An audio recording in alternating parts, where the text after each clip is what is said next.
Hi guys, today we're going to be working on this blue ombre with a blue gradient accent. I do have the darkest blue on my thumbnails, and if you'd like to see how I did this, just stay tuned. Alrighty, so I don't always show this, but obviously to get ready for my next manicure I have to take off my old manicure, so it's time to say goodbye to the Alice in Wonderland water marble.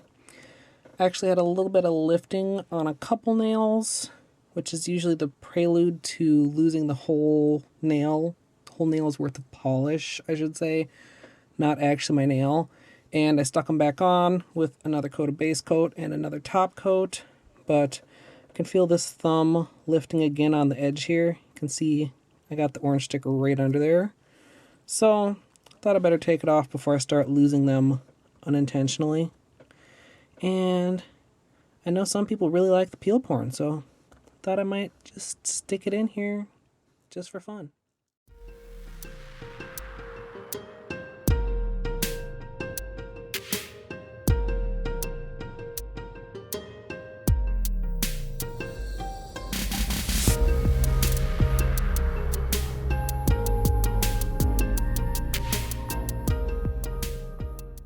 It's always like strangely satisfying when I get a really good peel on a really good manicure, because they don't always come off so nicely. And if it like breaks as I'm peeling it off and I don't have a peely to save to really remember the manicure by, I get a little bit sad.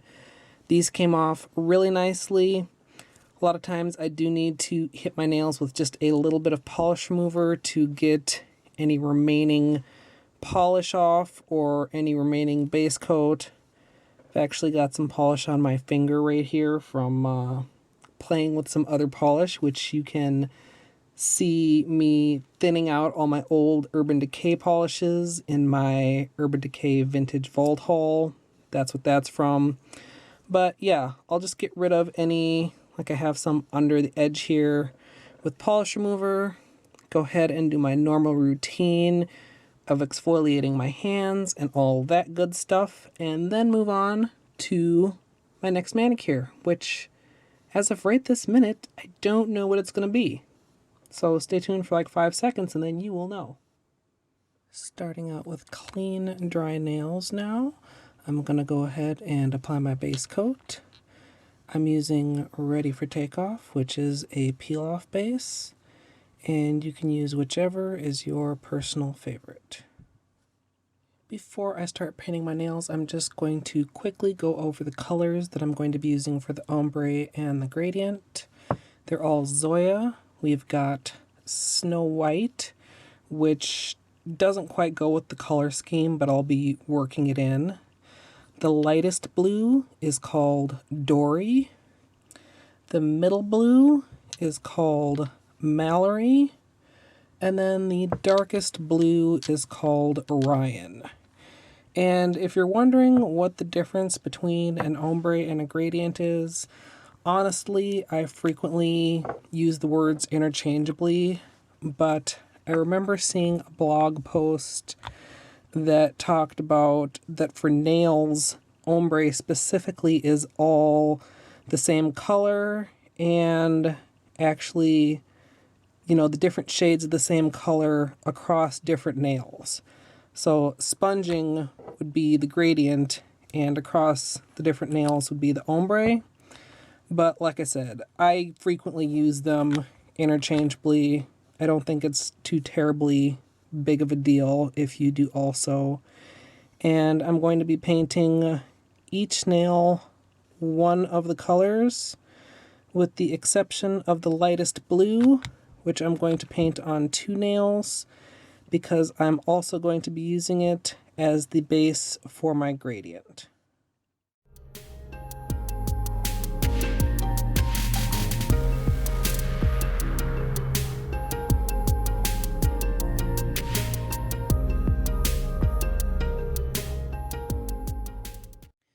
So I did 2 coats of color on all the solid color nails and top coat.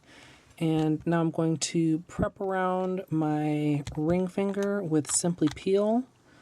I do recommend using some kind of protection, whether that's a latex barrier or just regular good old tape will make your life a lot easier. If you'd like to see what happens when you don't use a barrier, you can go check out my Christmas reciprocal gradient, where I basically plumb forgot to put on my Simply Peel and had to do a crap load of cleanup. So I'm just going to apply this on here and then let it dry. So I got a little bit heavy-handed with my Simply Peel, and you can see it's not really fully drying on that side. And I really tried to be patient, but I'm just not that patient today. So I'm going to hope that it doesn't get loose or anything weird happen. But I've got my normal makeup wedge here, and you can see that the short end of the wedge is just about the same length as my nail. So I'm going to go ahead and start loading up the colors. I'm going to apply some of the white toward the bottom edge, and I'm going to mostly overlap that with the lightest blue. That will slightly overlap with the medium blue, and then finally finishing up with the darkest blue. And with the light end toward my cuticle, I'm just going to go ahead and sponge on the first layer. Use a little bit of back and forth, up and down motion, and you can see how that white is turning to basically a very light blue, blending with the blue on the sponge as well as the blue base color. So I'm going to let that set for just a little bit. It's not going to be extremely wet because the sponging is a thin layer, and a layer of top coat will help keep you from sponging up your base color, which used to really be a problem I had until I started top coating the base color. So I'm really going to almost immediately go back with the second coat, and normally if I were doing my whole hand, I would do, all 5 fingers and then start back over on the first finger.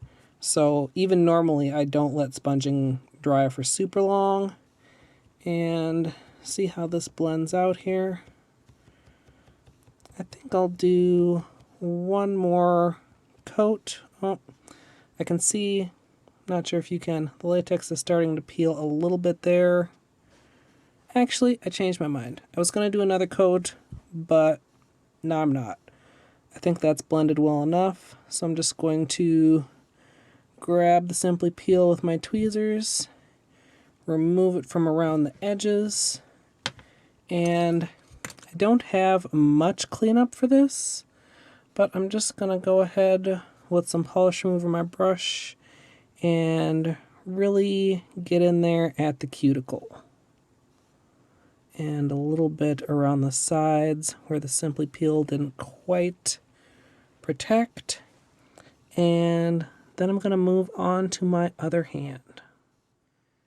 Moving on to my right hand. Now, at the moment, my right hand is quite a bit shorter than my left hand, and I'm just using the same sponge as before, but you can see that the sponge is like a little bit longer than this nail. So what I'm actually going to do is take a sharp pair of scissors and just snip off. You can see they're just like a skinny strip, and get those out of the way. Now the side that is left is a much better fit for this nail. So I'm just going to use the clean side of the sponge and load up the paint again for my other hand.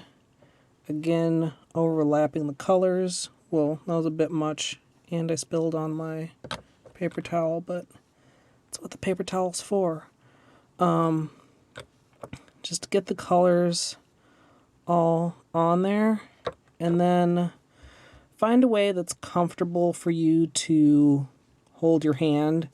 This is not my favorite position for sponging my right hand, and a lot of times I feel like I go a little bit crooked, but I'm going to try to keep it mostly on camera for you guys.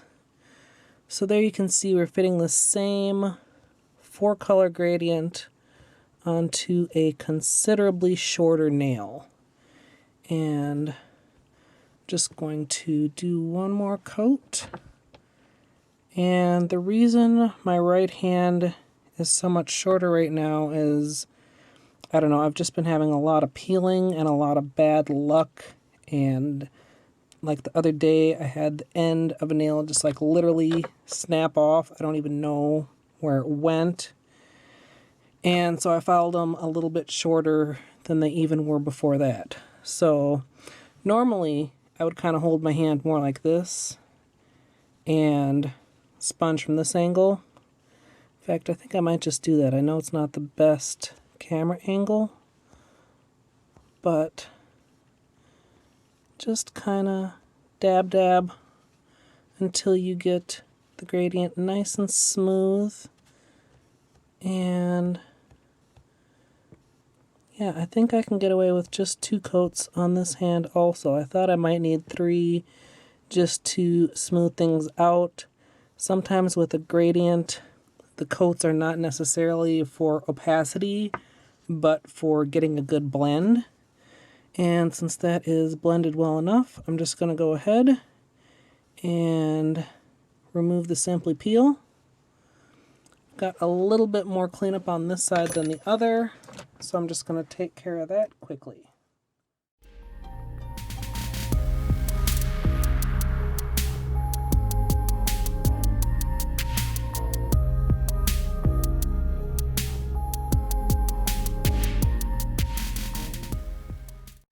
Now for the best part of the gradient, I'm going to add a top coat.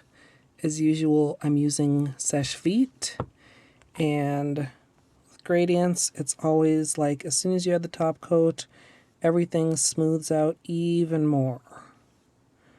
So I'm just going to apply that, make sure to wrap my tips, and also on my right hand. So here's the finished manicure, and I'm really happy with how this turned out. I did want to give you guys kind of a side-by-side so you could see how much longer my left nail is right now. But although I feel like I did get a slightly smoother gradient on the long nail, overall I'm really happy with how these match. And this is an excellent example of how most nail art can be adjusted to fit whatever length of nails you have. So I'd love to hear what you guys think down in the comments. Be sure to subscribe if you're not already and turn on those notifications. The vintage vault haul that I mentioned at the beginning of the video, I actually still have to edit, but that will be coming up soon, as well as some Valentine's Day designs. And then right around the corner will be Water Marble March. So I hope you guys are all looking forward to that. I know I am. And as always, thanks for watching.